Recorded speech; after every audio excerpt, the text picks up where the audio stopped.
final cut is here, my friend. 2 for edition is back again. Blood and guts, people pushing up daisies. We're gonna review the movie called The Crazies. Yeah. Dude, what? Jazz hands. Oh!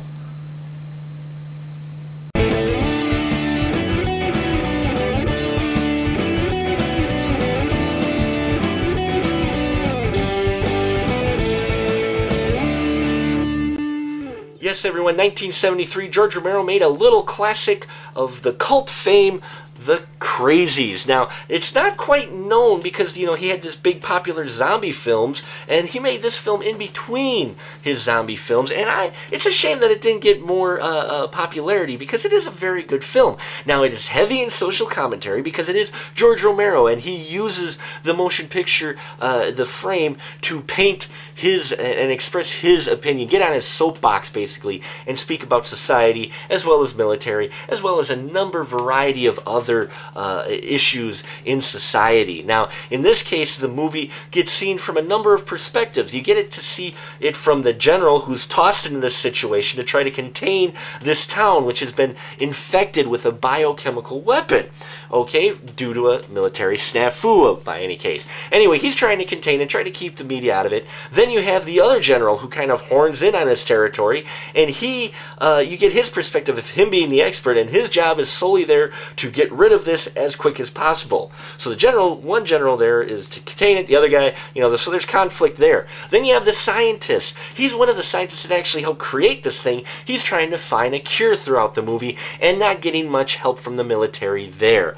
Then the final perspective you have is from the townsfolk, 3 of them namely, who are trying to escape the town before they get killed by their neighbors. So you have a lot of different perspectives in this, and each perspective helps Romero give him his social commentary, his opinion of how he thinks the military is with all their bureaucracy, how people, there's conflict and jealousy between those. We've got the main character who's a war hero and his buddy who's not so much. I mean, there's a lot of things going on in this film. Plus, he brings the creepy and the gore and the horror that he brought from his Night of the Living Dead movie. So there's a lot of things going on in the original, and it's sometimes a little hard to keep track. The editing's a little choppy, but on the whole, it's just a heavy platform for George Romero to speak out about the military.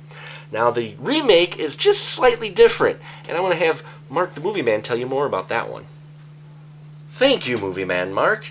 Yes, folks, the 2010 remake of The Crazies isn't so much a soapbox for social commentary as it is a edge-of-your-seat thriller. Now, I know they've kind of classified it as a horror movie, but it's more borderline graphic thriller, and I'll tell you why. Now, you got the hitman in here, Timothy Olyphant, as well as the blonde detective from The Surrogates, as well as the cute teen from Sky High, and a number of other people who you may recognize from TV and maybe some smaller parts in films. Well, now they're up on the big screen in The Crazies, getting chased by crazy maniacs and trying to avoid being pitchforked. Okay, now the 2010 remake really gives you only the perspective of the townsfolk, namely the sheriff played by Olyphant and his wife and his buddy and a girl they pick up along the way. You basically follow them through the whole story. Whereas in the 1974 version, you had kind of a lot of cuts between the military perspective and the townfolk's perspective and the scientist perspective.